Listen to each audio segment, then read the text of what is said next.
नमस्ते दोस्तों, स्वागत है आप सभी को मैथ की नेक्स्ट टू प्रैक्टिस सेट में। जैसा कि आप देख सकते हैं कि हम लोग जो है वो लगातार मैथ की ऑपरेशन करने वाले हैं। तो चलिए आज की मोटिवेशन लाइन है, कहता है हिटलर की एक कही गई बात है, कहता है कि कुछ ना करने से अच्छा है कि गलती करना ही बेहतर है।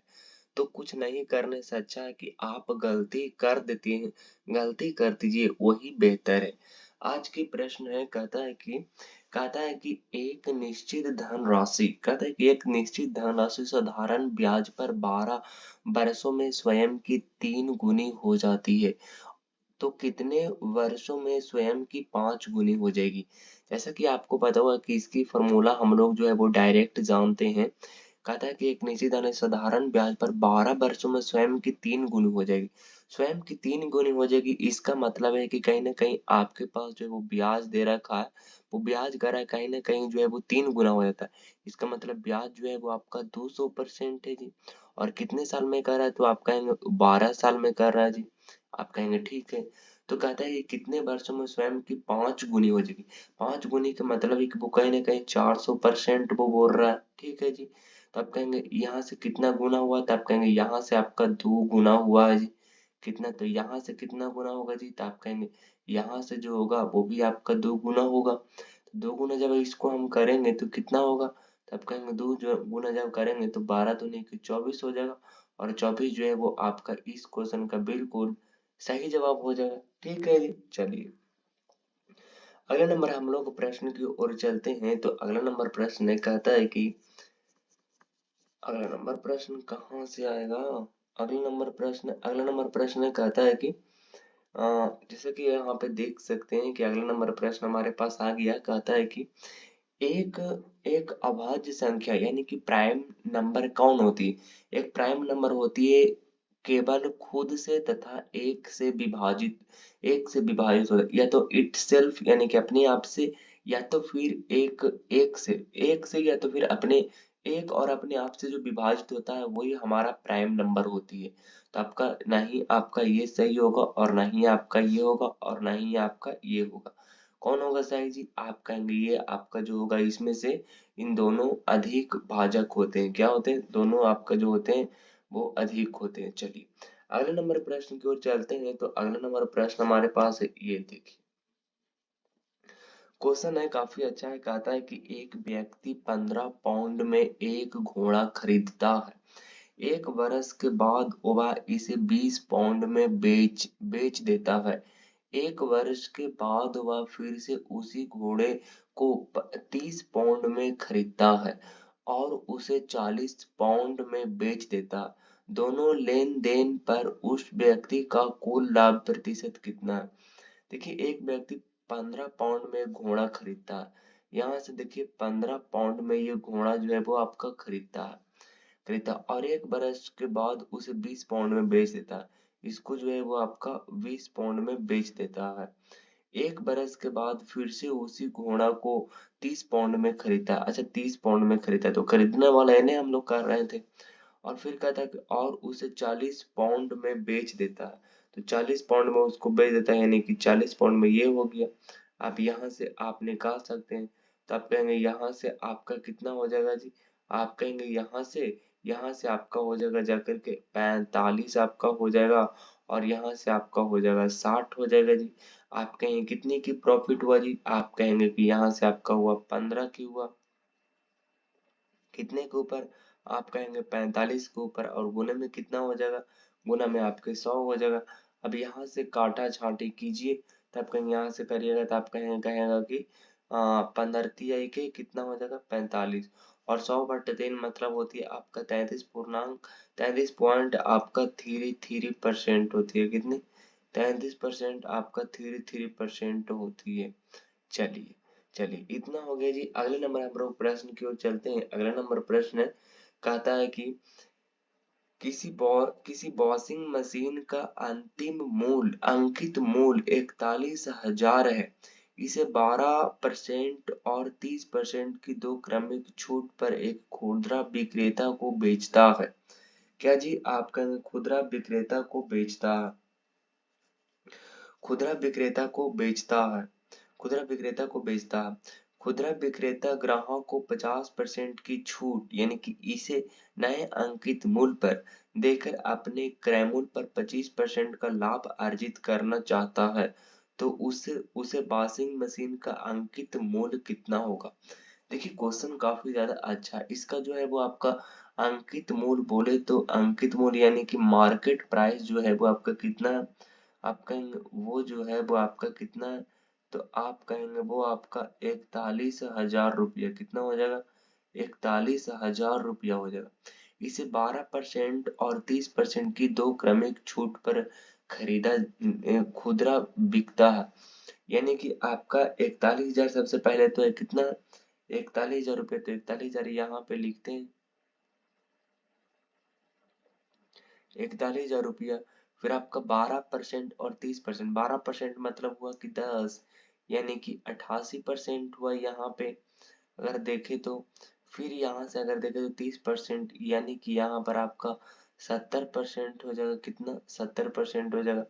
यहाँ से जब आप काटिएगा तो कितना कटेगा? यहाँ से जब आप काटिएगा तो आप कहेंगे 2 शून्य से आपका 2 शून्य हो जाएगा। 1 शून्य से आपका 1 शून्य हो जाएगा। 1 शून्य से आपका 1 शून्य हो जाएगा।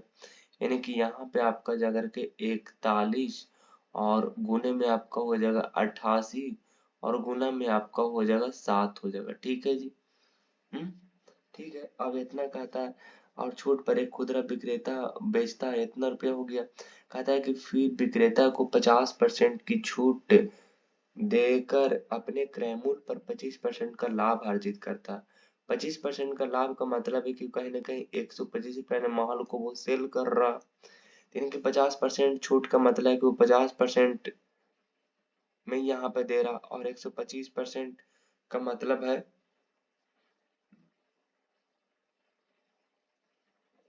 कि 150 में वो कहीं ना कहीं दे रहा है। कितना में दे रहा?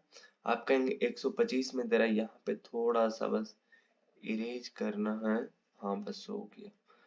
तो ये 50% की छूट ऊपर दे रहा है इसका मतलब है कि 50% यानी 50 में दे रहा। और फिर वो कह रहा है कि इतना कम आओ कहता है कि 125 का लाभ अर्जित करना है तो उस पर वॉशिंग मशीन पर अंकित मूल्य कितना है? तो यानी कि 50 का मान है। तब कहेंगे 50 का मान दे रखा है इतना। तो यहाँ से काटेंगे। अगर इसको रेशियो करते हैं तो कितना आ जाएगा? आप कहेंगे कि 5 दहाको 50 और 5 से तो आप कहेंगे 25 से और यहाँ से आपका हो जाएगा 5 दूनी की 10 और 5 पचे के 25 यानी कि दो की वैल्यू यहाँ पे क्या दे रखा है? आप कहेंगे दो की वैल्यू तो आपका ये तो जानते ही है कि दो की वैल्यू जो है वो आपका कितना है जी? दो की वैल्यू जो है वो आपका 41 गुने में 88 और गुने में आपका हो जाएगा 7 हो जाएगा। इतना हो जाएगा। यहाँ से अगर हम काटेंगे तो कितना कटेगा? आप कहेंगे ये आपका हो जाएगा जाकर के 41 और गुने में आपका हो जाएगा 44 और गुने में 7। अब इसका मान निकालने के लिए 5 से गुना कर दीजिए। तो 7 बचे के 35 5 5 जो कि 20 और 0 0 लास्ट में किसका है जी? आप कहेंगे ऑप्शन नंबर डी किए। तो ऑप्शन नंबर जी डी आपका करेक्ट उत्तर हो जाएगा। चलिए अगले नंबर प्रश्न की ओर हम चलते हैं। तो अगला नंबर प्रश्न है काफी अच्छा प्रश्न मुझे तो दिख रहा है। कहता है कि 3 के प्रथम 25 गुणजों का औसत कितना होगा? 3 का गुणज का मतलब होती है कि 3 एकम 3 3 दूनी के 3 3 3 एकम 3 हो जाएगा। फिर आपका 3 दूनी के 6 हो जाएगा। फिर 3 तिया के कितना हो जाएगा? 9 हो जाएगा। ऐसे ही अगर हम करते जाएं ऐसे ही तो आपका हो जाएगा 3 और गुने में कहीं ना कहीं 25 होगा। ठीक है जी। तो प्रथम पद बटा में लास्ट पद होती है यानी कि कितना हो जाएगा? 25 तिहाई के 75 और प्लस में आपका हो जाएगा 3 पद और बटा में आपका हो जाएगा 2 यानी कि 75 और 3 कितना हो जाएगा? 78 और बटा में आपका हो जाएगा 2 यानी कितना हो जाएगा? आप कहेंगे 3 दूनी के 6 और 9 दूनी की 18 यानी कि 39 जो है वो इस क्वेश्चन का बिल्कुल जो है वो आपका सही जवाब हो जाएगा। क्या हो जाएगा? 39 जो है वो इस क्वेश्चन का बिल्कुल सही जवाब हो जाएगा। चलिए अगले नंबर प्रश्न की ओर चलते हैं। तो अगला नंबर प्रश्न कहता है कि कहता है दो उम्मीदवारों के बीच हुए एक चुनाव में एक व्यक्ति को 35% मत मिले और वह 6 मतों से चुनाव हार गया। यह मानते हुए कि कोई भी अवैध मत नहीं था, तो मतों की कुल संख्या कितनी है? मतों की कुल संख्या पूछ रहा। काफी इजी है, आप देखिए 100% टोटल जो होती है वो आपका क्या होती है? टोटल वोट जो होती है वो आपका 100% वैलिड वोट होती है। ठीक है जी, 100% वैलिड वोट होती है। एक व्यक्ति को 35% अगर अंक मिलता है, तो दूसरे व्यक्ति को कितना मिलता है जी? आप कहेंगे 65% मिलता है। 65% मिलता है। अगर मैं उसी को बात करता हूँ 65% और आपका 35%, तो कहता है कि 35% मत मिले और वह 6 मतों से हार गया। हारता है हमेशा दोनों के बीच के अंतर से, यानी कि दोनों के बीच में अंतर कितना का, तो आप कहेंगे कि 0 और कितना हो जाएगा? आप कहेंगे 30, यानी कि 30% बराबर आपका हो गया 6, यानी कि 1% बराबर आपका हो गया जाकर के 6/30, यानी कि अब 100% बराबर कितना हो जाएगा? तो 100% बराबर आपका हो जाएगा 6 और बटे में आपका 30 और गुने में आपका हो जाएगा 100 हो जाएगा।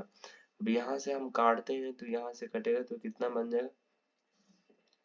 आप कहेंगे 0 से 0 कटेगा और 3 दूनी के आपका 6 हो जाएगा, यानी कि 10 दूनी के आपका 20 हो जाएगा। 10 दूनी के 20 आपका जो है बिल्कुल करेक्ट जवाब हो जाएगा। चलिए अगले नंबर प्रश्न की ओर चलते हैं। तो अगला नंबर प्रश्न कहता है कि किसी त्रिभुज के 3 भुजाओं की लंबाई क्रमशः 12 सेंटीमीटर, 15 सेंटीमीटर और 21 सेंटीमीटर है। त्रिभुज का क्षेत्रफल बताइए। देखिए यहाँ पे कुछ बताया नहीं है त्रिभुज के मामले में, इसलिए त्रिभुज में जी यहाँ जो लगेगा वो आपका हीरोन्स फॉर्मूला लगेगा। वैसे त्रिभुज जो हम लोग मानेंगे वो ये इस टाइप से मानेंगे, लेकिन ये कोई पता नहीं है तो कुछ नहीं देता है तो हम लोग हीरोन्स फॉर्मूला जानते हैं। हीरोन्स फॉर्मूला बराबर होता है A under root under root S into S minus one into में एस माइनस बी इंटू में एस माइनस के सी होती है। तो बस लगाते हैं। एस बराबर आपका होती है पेरीमीटर होती है, यानी कि अर्ध पेरीमीटर होती है। यानी कि 12 और 15 आपका 27 और 1 28 और 20 आपका हो जाएगा जा करके 48, यानी कि 24 दूनी के 48, यानी कितना हो जाएगा 24 और गुने में आपका 24 और 12, तो 12 दूनी का कितना हो जाएगा 24 और गुने में आपका 15 और आपका 9 24 हो जाएगा और फिर 21 देखें तो यहाँ पे 3 हो जाएगा।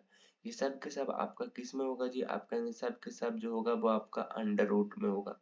यहाँ से चलिए हम यहाँ से बनाते हैं। तो आपका हो जाएगा जाकर के यहाँ पे हम लिखे हैं 12 और गुने में आपका हो जाएगा जाकर के 12 और गुने में आपका हो जाएगा 2 और गुने में आपका हो जाएगा 9 और गुने में आपका हो जाएगा 3। तो यहाँ से अगर हम देखें तो यहाँ से हमारे पास क्या निकलेगा? आप कहेंगे यहाँ से जो निकलेगा 12 में से ए वो निकलेगा 12, फिर आपका हो जाएगा ये तो आपका निकलेगा 3 निकलेगा, फिर बाकी सब उसी में रह जाएगा। तो यहाँ से देखें तो आप कहेंगे कि यहाँ से आपका हो जाएगा जा करके 3 दूनी के 6 हो जाएगा, नहीं 12 को जो 12 तिहाई के 36 रूट आपका हो जाएगा जा करके 6 हो जाएगा। कितना हो जाएगा 6 हो जाएगा, जो कि आपका करेक्ट जवाब है। चलिए अगले नंबर प्रश्न की ओर चलते हैं। अगला नंबर प्रश्न कहता है कि 12 सेंटीमीटर त्रिज्या वाले एक ठोस गोले को पिघलाकर छोटी छोटी गोलाकार गेंदें बनाई गई है, जिसमें से प्रत्येक का व्यास 2.4 सेंटीमीटर है। इस प्रकार निर्मित गेंदों की संख्या ज्ञात कीजिए। देखिए अगर मैं बात करता हूँ तो यहाँ पे आपका रेडियस जो होती है वो कितना होती है? आप कहेंगे यहाँ पे जो रेडियस होगा दोस्त वो आपका इसका आधा होगा, यानी कि आप कहेंगे 12/10 हो जाएगा। ठीक है जी। गोलाकार को पिघला के बनाए थे। गोला का आयतन कितना होता है? तो आप कहेंगे 4/3 पाई आर क्यू होता है। 4/3 पाई तो पाई आर क्यू, तो आर क्यू यानी कि 12 क्यू, यानी कि 12 क्यू मतलब कि 12 और गुने में आपका 12 और गुने में आपका 12 हो जाएगा और बटे में आपका ये भी 12/10 हो जाएगा। तब कहेंगे ये आपका हो जाएगा 12 और गुने में आपका 12 और गुने में आपका 12 और ऊपर में आपका चला जाएगा जाकर के 1 2 3 चला जाएगा। अब यहाँ से हमें काटने की इच्छा होती है तो हम तीनों के तीनों लपेट देते हैं। तो आप कहेंगे बचेगा कौन जी? आप कहेंगे वो बचेगा आपका जाकर के ये बचेगा 1/52 पर आपका हो जाएगा 0 हो जाएगा।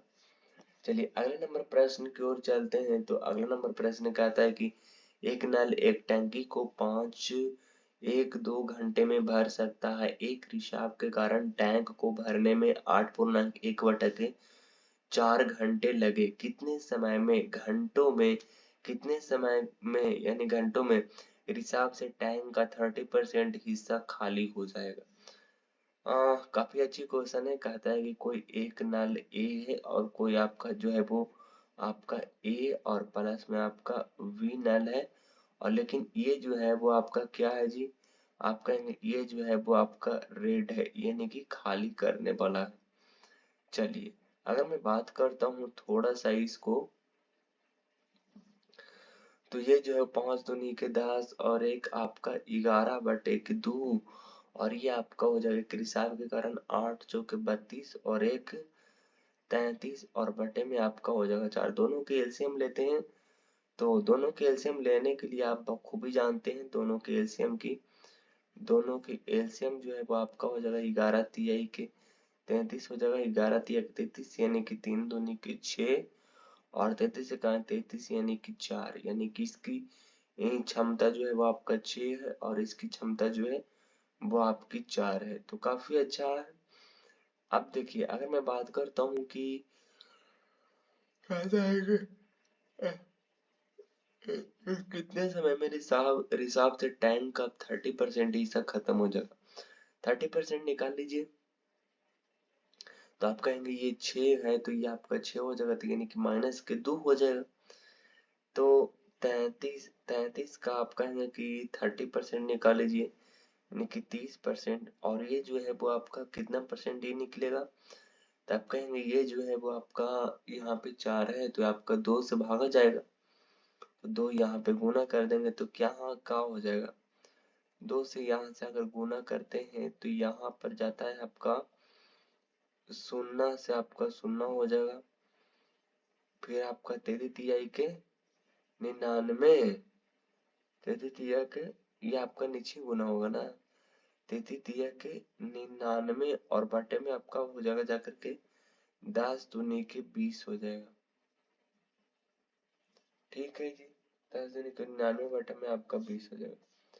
अगला नंबर प्रश्न कहता है कि 1 से 70 तक दोनों संख्याओं में शामिल करते हुए कि कितनी संख्या जो है वो कितनी प्रतिशत संख्या का इकाई अंक 1 और 7 है? देखिए अगर मैं काउंट करता हूँ कि 1 से 7 दोनों के बीच में आपका ऐसी संख्या जिसमें आपका इकाई का अंक 1 और 7 हो, तो 1 से 10 की अगर मैं एवरेज देखता हूँ तो इसमें मुझे तो मिलता है सिर्फ और सिर्फ 1 मिलता है, और एक तो आपका 7 मिलता है जो कि आपका दो में है। तो यानी कि टोटल जो संख्या कितनी हो जाएगी? आपका टोटल संख्या तो आपका 70 हो जाएगा जी, 70 हो जाएगा। और उसके बाद में संख्या जो मिला है वो आपका मिला है कितना? एगो में दूगो, यानी कि 7 पंक्ति, यानी कि 7 दूनी के 14 और बटे में आपका हो जाएगा 100 हो जाएगा। यानी कि यहाँ से काटेंगे तो आप कहेंगे कि 14 पचे के 70 और 5 से आपका हो जाएगा जाकर के 20 पचे के 100, यानी कि 20 जो है वो आपका बिल्कुल सही जवाब हो जाएगा। चलिए अगले नंबर प्रश्न की ओर चलते हैं। तो अगला नंबर प्रश्न कहता है कि थोड़ा सा इसको एडजस्टमेंट कर लेते हैं। ए और बी एक साथ किसी निश्चित कार्य को x दिनों में कर सकते हैं। ए और बी एक साथ किसी कार्य को करने में x दिनों में कर सकते हैं। अकेले कार्य करते हुए ए और बी कार्य क्रमशः x प्लस के 8 और y प्लस के 18 दिनों में कर सकते हैं। ए और बी एक साथ इस कार्य का 5/6 भाग कितने दिनों में करेंगे?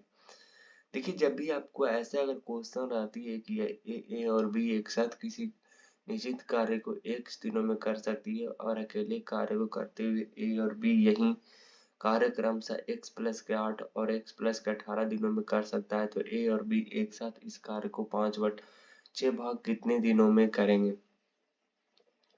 अब सबसे पहले क्या कीजिए, यहाँ से जो है वो आप कहेंगे कि 8 और आप कहेंगे कि 18 को क्या कर लीजिए, रूट निकाल लीजिए। तो हम अगर देखें 18 8 कितना होती है, 18 8 कितना, 18 8 44 होती है, 44 कितना होती है, आप कहेंगे 144 क्या आपका होती है, 12 होती है। क्या 12 होती है कि नहीं होती, आप कहेंगे जी बिल्कुल होती है। अब ए और बी का मान निकाल लीजिए x, तो आप कहेंगे कि ई इसके बराबर क्या होगा, ए और बी आपका, तो 12 और 8 कितना हो जाएगा, 12 8 20 हो जाएगा। और आप कहेंगे 12 और 18 आपका हो जाएगा जा करके 30 हो जाएगा, कितना हो जाएगा, तो आप कहेंगे ये जो हो जाएगा वो आपका हो जाएगा जा करके 30 हो जाएगा। आप लोगों ने ऐसे क्वेश्चन पढ़े होंगे, 30 हो जाएगा जी। अब हो गया जा करके, आप कहेंगे ए और बी हो गया, यहाँ से ए और बी अगर हम देखें तो ए और बी यहाँ से हम लोग क्रिएट कर दिए। अब बाकी के काम या तो फिर दोनों के एलसीएम लीजिए, तब दोनों के एलसीएम आपका 30 दूनी के 60 होगा, तो 20 का मतलब 20 तिया के 60 और 30 दूनी के 60 होती है, यानी कि 3 और 2 कितना होती है, 5 होती है। तो पूछता है ना कि अच्छा 5/6 यानी कि 60 का 5/6 करनी है मुझे, तो 6 कम 6 यानी कि 10 के 50 लगेगा, कितना लगेगा, 50 लगेगा, यानी कि 50 कार्य करना है। और 3 और 2, 3 और 2 5, तो यहाँ से काटेंगे तो 5 दूनी कितना हो जाएगा, तो आप कहेंगे 5 दूनी के 10 हो जाएगा। ठीक है जी, 5 जगह 5 0। चलिए अगले नंबर प्रश्न की ओर चलते हैं। तो अगला नंबर प्रश्न कहता है कि ए और बी 3 और 4 है और बी और सी 4:1 है, तो ए बी और सी बराबर बताइए। तो मेरे ख्याल से ये बराबर है, आप कहेंगे कि बी सी को जब आप देखिएगा तो साफ साफ आपको दिखेगा कि आप कहेंगे ये आपका 4 और 1 है। अभी हाल ही में क्वेश्चन पूछा गया है। अगला नंबर प्रश्न कहता है कि अरुण ने जयश्री से 9,000 की धारा से 10% वार्षिक चक्रवृद्धि ब्याज की दर पर ऋण पर ली, जो वार्षिक रूप से संयोजित होती है। सभी बकाया चुकाने के लिए अरुण 2 बरस के बाद भुगतान की की गई तो कुल धनराशि बताइए। ये तो बहुत आसान है, आप कहेंगे 9,000 रुपया इसने लिया था, 9,000 रुपया था, 10% वार्षिक चक्रवृद्धि ब्याज पर 2 बरस में आप कहेंगे कितना हो जाएगा, तो आप कहेंगे 2 बरस में आपका हो जाएगा जा करके 21% हो जाएगा जी। आप कहेंगे 21% हो जाएगा, एक शून्य से एक शून्य, एक शून्य से एक शून्य, एक इस नमा के 189 और 0 हो जाएगा। और प्लस में आपका मूलधन जो हो जाएगा, आप कहेंगे कि 9,123 हो जाएगा। तो कितना हो जाएगा, 0 और 9 और 8 और आपका हो जाएगा जा करके 110, यानी कि आपका हो जाएगा जाकर के 10 8 9 आपका करेक्ट उत्तर हो जाएगा। अगला नंबर प्रश्न कहता है कि एक बर्तन जो पदार्थ से भरा हुआ है, एक एक बर्तन जो पदार्थ से भरा हुआ है, इसमें आपका 5 भाग दूध है और 3 भाग पानी है। कह रहा उस मिश्रण का कितना भाग निकाला जाए ताकि उसकी जगह पानी भर दिया तो जाए, दूध और पानी का मिश्रण 1:1 हो जाए। अगर मैं बात करूं एक बर्तन में पदार्थ से भरा हुआ है जिसमें आपका 5 भाग दूध है, कितना है, आप कहेंगे 5 भाग दूध और 3 भाग पानी है। 5 भाग दूध है, 5 भाग दूध है, तो ये आपका लिखिएगा कि आपका जो है वो 5 भाग दूध है और 3 भाग जो है वो आपका पानी है। यानी कि अगर हम देख सकते हैं, तो अगर हम बताएं तो यहाँ पे आपका हो जाएगा जाकर के 5 और 3 है। बाहर से कोई भी चीज मिलाती है तो वो अपने आप में जो होती है वो आपका 100 होती है। तो आप कहें कि ये बाहर से जो मिलाया गया है, अब हम लोग पानी पर एलिगेशन लगाएंगे, यहाँ पर पानी कौन था, आप कहेंगे पहला जो था वो आपका था दूध वाला और फिर पानी वाला, यानी कि यहाँ से अगर हम देखें तो 3/5 और 3 कितना होती है, 3/5 और 3 8 होती है, और प्लस में आपका जो है वो आपका कितना हो जाएगा, आप कहेंगे बाहर से पानी मिलाते हैं 100 मिलाते हैं इसलिए 1 हो जाएगा। यहाँ पे एलसीएम की बात नहीं करते हैं, यहाँ पे फाइनल में मिलाया जो जा रहा है भर दिया जाए तो दूध और पानी का मिश्रण 1:1 हो जाए तो 1/2 हो जाएगा। यहाँ से अगर काटते हैं पहले 8 से सभी सभी की तरफ गुना कर दीजिए, तब कहेंगे 8 की तरफ जो है वो गुना करेंगे, यहाँ से ऊपर नीचे 8 से यहाँ पे, 8 से यहाँ पे और 8 से आपका यहीं पे, तो 8 इकाई 8 कितना बचा, आप कहेंगे 3 बचा, और फिर आपका हो जाएगा दो, 2 चौके 8 कितना हो जाएगा, आप कहेंगे कि 2 चौके 8 इकाई 8 यहाँ पे हो जाएगा, और यहाँ पे आपका हो जाएगा 3 हो जाएगा, फिर यहाँ पे आपका हो जाएगा जा करके 4 दूनी के 8 हो जाएगा, यहाँ से निकालेंगे तो आपका निकाल जाएगा 4, और कितना हो जाएगा यहाँ पे आपका हो जाएगा जा करके 1 हो जाएगा, यानी कि आप कहेंगे कि ये 4 और 1 कितना हो जाएगा, आप कहेंगे कि ये 4 और 1 5 हो जाएगा। तो पूछता है तो जाए तो दूध और पानी का अनुपात बताइए, कि दूध और पानी का अनुपात टोटल कितना है, आप कहेंगे टोटल, टोटल तो आपका 5 है जी, टोटल तो है वो आपका 5 है, तो यानी कि आप कहेंगे कि टोटल में से आपका किसका आया था रे?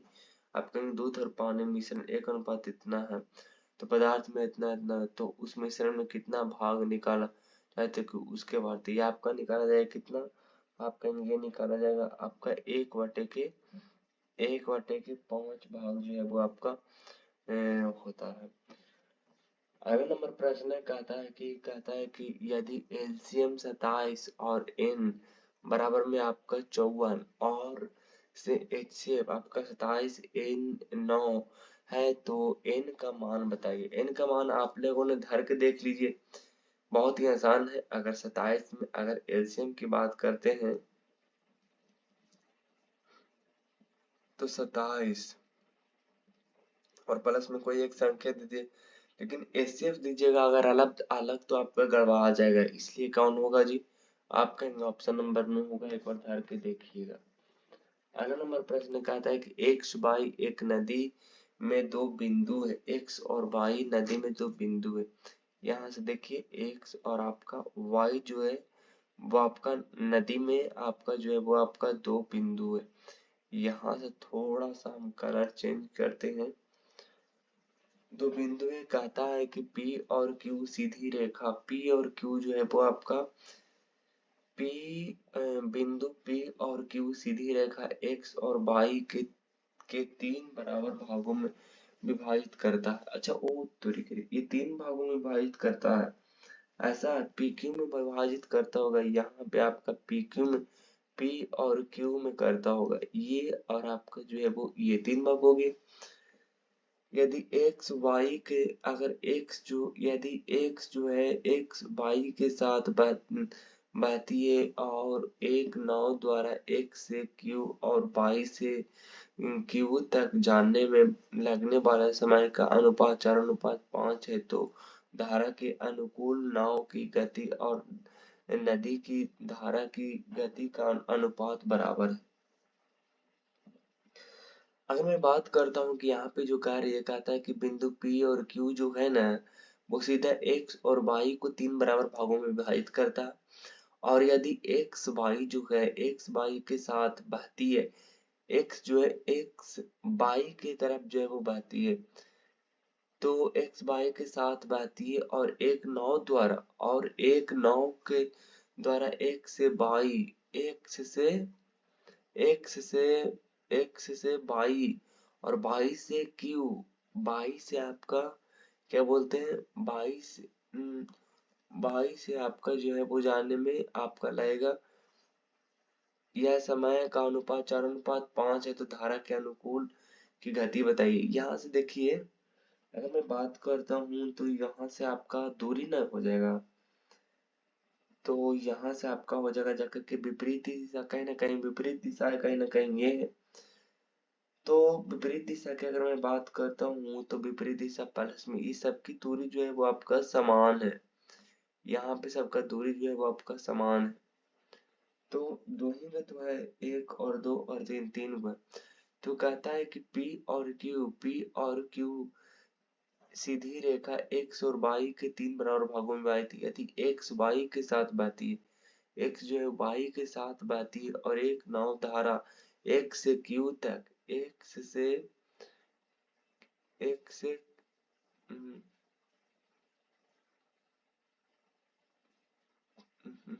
पी क्यू हो गया और ये आपका डी होता है। एक से आपका जो है वो क्यू तक हो रहा ना, एक से आपका क्यू तक। तो यहाँ से अगर देखें तो दूरी बराबर क्या होता है आपका, दूरी बराबर आपका होती है, दूरी बराबर क्या होता है आप कहेंगे, दूरी बराबर तो दूर के बाद सबसे पहले तो आप पे स्ट्रीम जाएगा, तो आप कहेंगे बी प्लस में आपका डब्लू, और फिर आपका हो जाएगा माइनस में जाएगा जब ऊपर चढ़ेगा तो आप कहेंगे बी माइनस के आपका होती है डब्लू होती है, क्योंकि बी माइनस के डब्लू और बी प्लस के डब्लू होती है। अच्छा ये जो है वो आपका क्या हो गया, तो आप कहेंगे ये जो आपका अनुपात हो गया।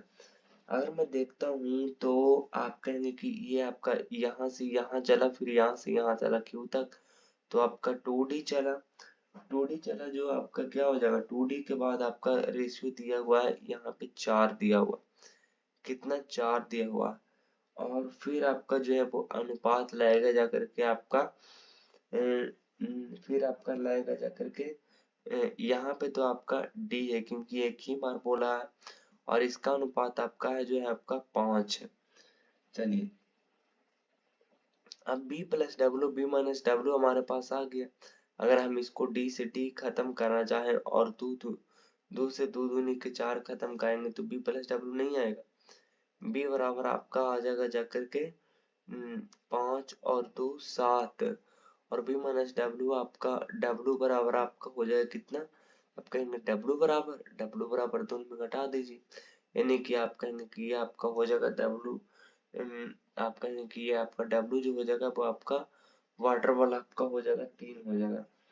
तो यहाँ से बी प्लस डब्ल्यू और बी माइनस के डब्ल्यू बोला है, बी प्लस डब्ल्यू और डब्ल्यू यहाँ पे बोल रहा है कि धारा के अनुकूल नाव की गति और धारा की गति, क्योंकि धारा के अनुकूल यानी कि आपका हो जाएगा जाकर के 7 और 3 कितना हो जाएगा 10, और बॉटम में आपका हो जाएगा जाकर के 6, 10 हो जाएगा, और प्लस में आपका हो जाएगा जाकर के 3 हो जाएगा, कितना हो जाएगा, तो आप कहेंगे कि ये जो होगा वो आपका होगा क्या होगा, यहाँ पे आपका होगा जाकर के 10:3 हो जाएगा। चलिए अगले नंबर प्रश्न की ओर चलते हैं। तो अगला नंबर प्रश्न कहता है कि क्रमशः 310 मीटर और 340 मीटर लंबी वाली दो ट्रेन एक दूसरे से 285 मीटर की दूरी पर है। वे क्रमशः 151 किलोमीटर प्रति घंटा और 155 किलोमीटर प्रति घंटा की चाल से समानांतर पटरियों पर एक दूसरे की ओर बढ़ना शुरू करती है। तो दोनों ट्रेनों एक दूसरे को कितने समय में पूरी तरह से पार कर लेगी। एक फॉर्मूला रखना आपको, डी बराबर आपका दूरी बराबर चाल यानी कि स्पीड, और गुने में आपका हो जाएगा जाकर के टाइम हो जाएगा। तब कहेंगे कि दोनों की लंबाई कितना हो जाएगा, 3 और 3 6, यानी कि कितना हो जाएगा, तब कहेंगे 600 के 50, और प्लस में इसके बीच में लंबाई है यानी कि 285, तो आप कहेंगे 5 हो जाएगा, और 8 5 13 के 3 बाकी हाथ में 1, और छोड़ दो 8 और 1 9, यानी कि 900 कितना हो जाएगा जी, आप कहेंगे कि कितना हो जाएगा, तो आप कहेंगे ये आपका हो जाएगा 935 हो जाएगा, कितना हो जाएगा 935 आपका हो जाएगा।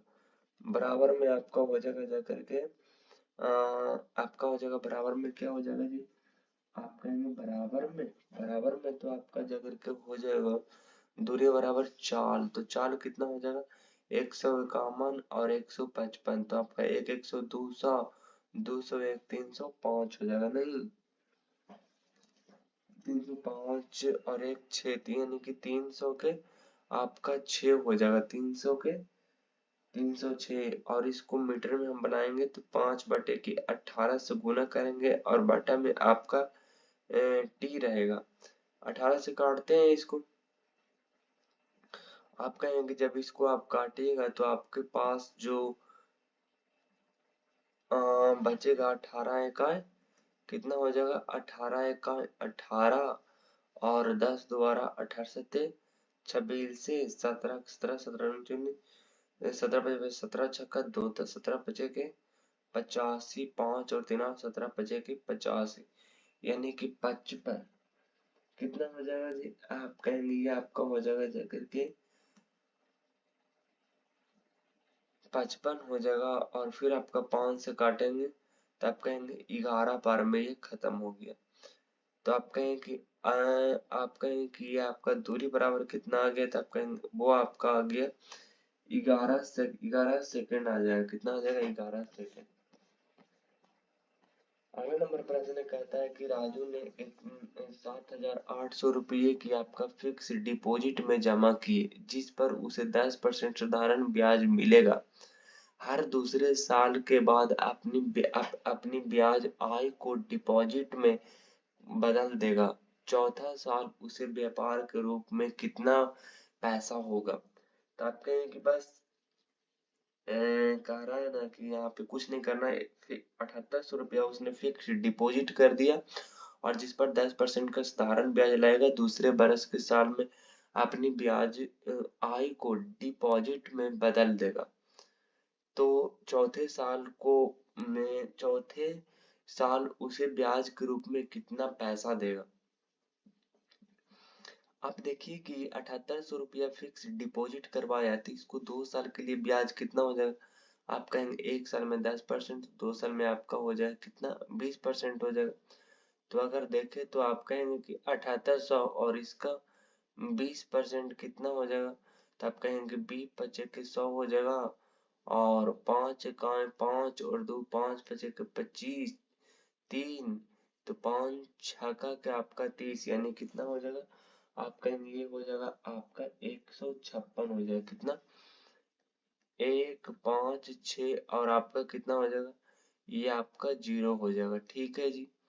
चलिए अब कहता है कि इतना जो हो गया और मूलधन ये तो आपका साधारण ब्याज लगा और ये तो आपका जो है वो आपका साधारण ब्याज लगा, ठीक है। और मूलधन पहले से था जो क्या हुआ, तब कहेंगे पहले से ज्यादा वो फिक्स डिपॉजिट करेगा ना। तो 7,800 रुपया इसको में जोड़ देते हैं, तब कहेंगे 0 हो जाएगा। फिर आपका हो जाएगा 6 हो जाएगा। फिर आप कहेंगे 5 5 10 की 0 बाकी है तो में 1, और फिर आपका हो जाएगा जाकर के 7 और एक 8 और एक कितना हो जाएगा। तब कहेंगे ये आपका हो जाएगा जाकर के गलत तो नहीं जुड़ा गया का।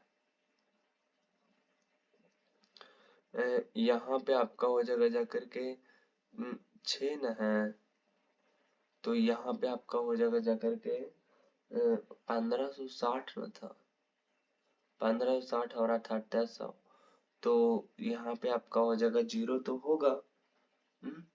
और फिर आपका हो जाएगा जाकर के यहाँ पे 6 और 8 5 13 के 3 बाकी हाथ में 1 7 और एक 8 और एक कितना हो जाएगा 9 हो जाएगा। तो 9300 तो ये आपका हो गया, ठीक है जी। और तीसरे बरस भी आपका 10% बढ़ेगा और चौथे परसेंट भी आपका 10 बरस बढ़ेगा, ठीक है जी। तो 10 बरस बढ़ेगा किसका, इसका। तो इसका 10% निकाल लेते हैं तो 10% कितना होगा। तो आप कहें कि आप कहें 1 शून्य से 1 शून्य और 1 शून्य से 1 शून्य, 936 रुपया, 936 रुपया होगा। कितना होगा, 936 रुपया। 936 रुपया आपका जो है वो आपका डी ऑप्शन करेक्ट उत्तर हो जाए। चलिए अगला नंबर प्रश्न कहता है कि एक रेलगाड़ी की बिना रुके औसत चाल 90 किलोमीटर प्रति घंटा है। बार बार रुकने के कारण इसकी औसत चाल 80 किलोमीटर प्रति घंटा हो जाती है। तो गाड़ी कितने प्रति घंटे के लिए रुकती है। इसकी फॉर्मूला होती है तेज गति, यानी कि 90 माइनस में आपका होती है 80 और बटे में आपका होती है 90 और गुना में आपका होती है जाकर के 60, यहाँ से देखिए तो यहाँ से आपका हो जाएगा जाकर के 10 बटे के आपका 90 और गुण में आपका हो जाएगा 60। अब यहाँ से काटा पीटी पे तमाशा मचाइए, तो आप कहेंगे एक शून्य से आपका एक शून्य कट जाएगा और 3 तिहाई के 9 और 3 दूनी के 6, यानी कि आप कहेंगे कि ये 20/3 यानी कि 6 तिहाई के 18 2 बटे के आपका 3%, 2/3 मीटर प्रति घंटा हो जाए।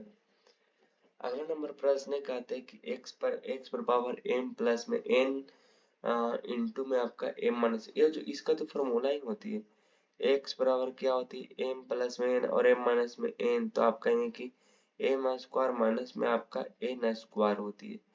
फिर यहाँ पे होती है x n स्क्वायर माइनस में आपका होती है जाकर के पी स्क्वायर। फिर आपका यहाँ पे आपका हो जाएगा जाकर के x, तो x बराबर आपका हो जाएगा जाकर के पी स्क्वायर माइनस में आपका हो जाएगा एम स्क्वायर हो जाएगा। अब बेस समान है तो ये जुटेगा, तो आप कहेंगे बेस समान आती है तो जुटती है ना, तब कहेंगे जुटेगा तो जोड़ दीजिए, तो आप कहेंगे कि आपका हो जाएगा जाकर के x हो जाएगा और फिर आपका हो जाएगा जाकर के एम स्क्वायर माइनस में आपका एन स्क्वायर हो जाएगा। फिर एच स्क्वायर माइनस में आपका एच सॉरी एन स्क्वायर ना, एन स्क्वायर और माइनस में आपका पी स्क्वायर होती है। फिर आपका होती है जाकर के आप कहें कि आपका होते है जाकर के पी का स्क्वायर माइनस में आपका एम का स्क्वायर होती है। अब ये सब जो है वो आपका कट जाएगा, क्या कट जाएगा, ये भी ये भी ये भी ये भी ये और ये सभी जो है कट जाएगा। x के पावर कितना बचेगा 0, यानी कि x का मान जो है वो आपका 1 आएगा। अगला नंबर प्रश्न कहता है कि उस सबसे बड़े वृत्त की परिधि ज्ञात कीजिए जिसमें आपका 250 मीटर और 126 मीटर आई आयनों वाले आयत में उत्कीर्ण किया जा सकता है। देखिए आयत जो होती है वो कुछ इस टाइप से होती है, तो बोल रहा है कोई एक वृत्त है जिसकी हाईएस्ट मुझे उस सबसे बड़े वृत्त की परिधि ज्ञात कीजिए। बड़े वृत्त की परिधि होती है 2 पाई r होती है। देखिए इसका जो दिया हुआ है वो आपका दिया हुआ है 256 250 और इसका दिया हुआ 126, यानी कि इसी का आधा अगर करेंगे तो आप कहेंगे 6 और 3 63 हो जाएगा।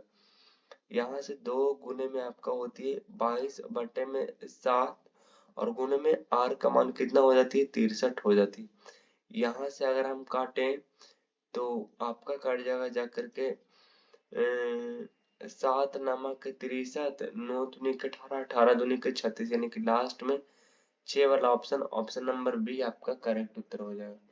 और ये प्रश्न आपके लिए, इसकी जवाब आपको नीचे कमेंट बॉक्स में देनी है।